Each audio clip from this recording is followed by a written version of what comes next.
Une fois n'est pas coutume, pour parler des modèles de ville aujourd'hui, nous allons partir en Asie avec l'analyse de plusieurs villes, Kuala Lumpur, Singapour en Asie du Sud-Est, et dans le monde arabe, Abu Dhabi, Dubaï. Nous expliquerons pourquoi ces villes-là et quel est notre propos derrière l'analyse de ces 4 villes.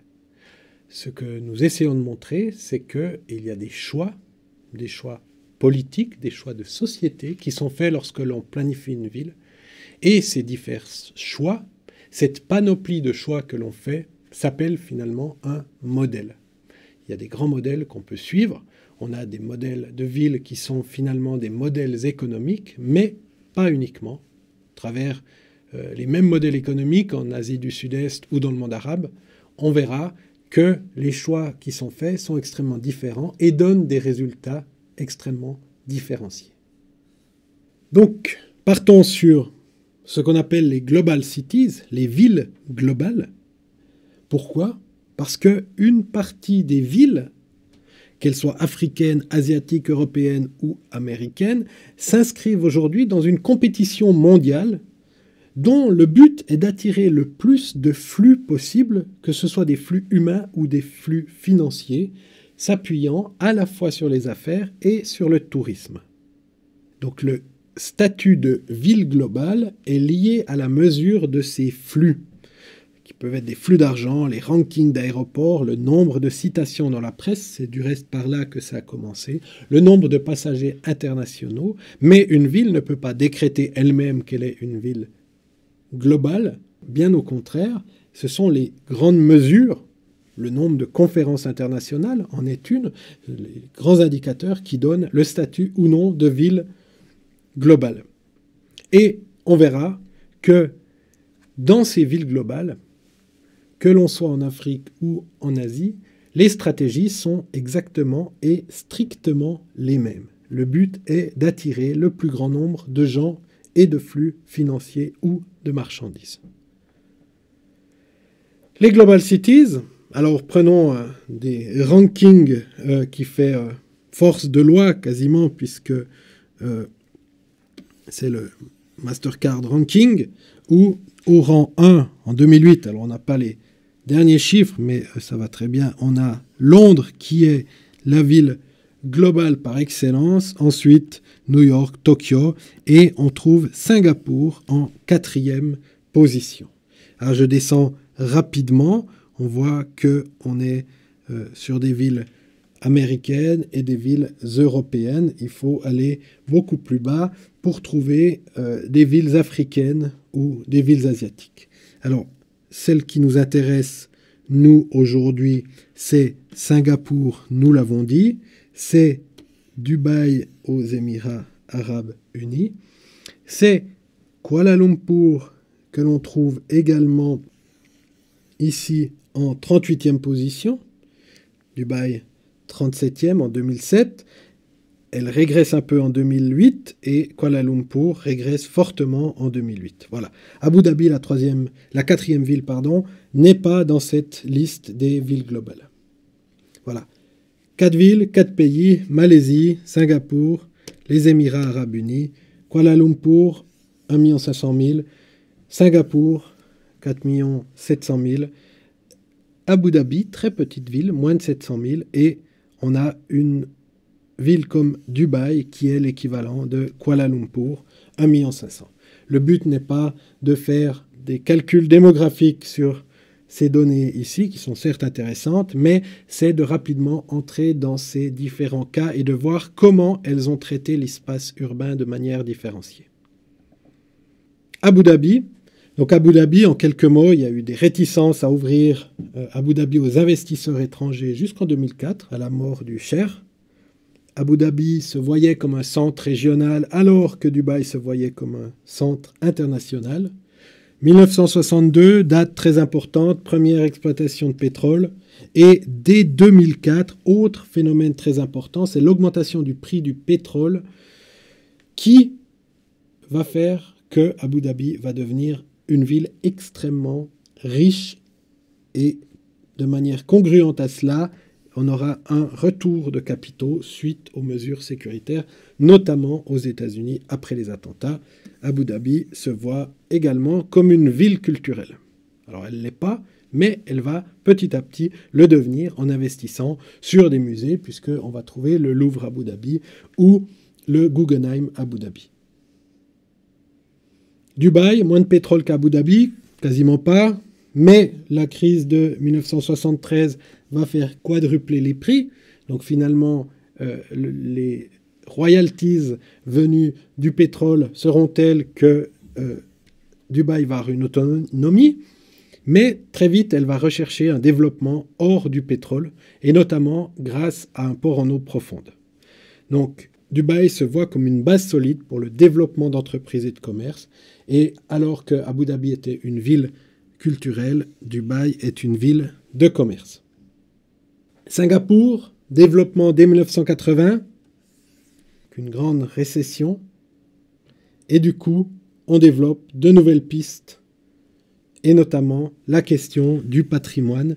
Dès les milieux des années 80, on va invention du patrimoine, on va inventer le patrimoine. On va prendre tout ce qui est plus ou moins de patrimoine colonial et monter ça en épingle pour que ce soit un élément vendeur. Donc on va miser à la fois sur le commerce et sur le tourisme. Dernière ville, Kuala Lumpur.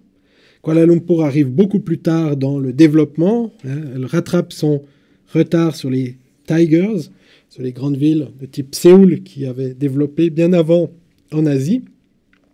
Et elle récupère finalement les domaines que les autres ne veulent plus. Singapour ne veut plus de l'industrie lourde, Séoul non plus, et c'est Kuala Lumpur qui va reprendre une partie de ce développement. Développe l'industrie, donc c'est une ville de commerce et d'industrie qui se profile également fortement sur les questions informatiques. Pourquoi je dis tout cela? Simplement parce que on voit que les parcours sont différents, les choix sont différents. On va à la fois baser sur le commerce, son développement, à la fois sur le tourisme, à la fois sur l'industrie, mais la finalité est la même, c'est-à-dire attirer le plus de flux possible.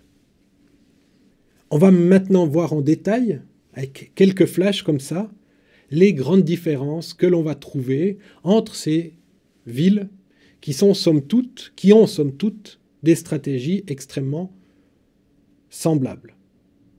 Mais la réponse qu'on va donner à ces stratégies est extrêmement différenciée. C'est ce que nous allons voir avec la première thématique, la question de l'intérieur et de l'extérieur.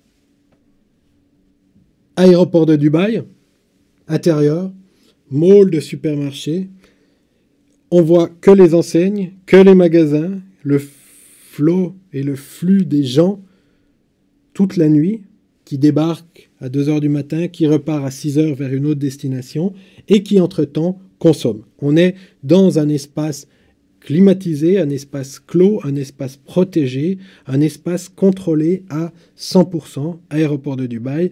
La seule difficulté, c'est de trouver la porte d'embarquement entre deux grandes enseignes de la distribution mondiale.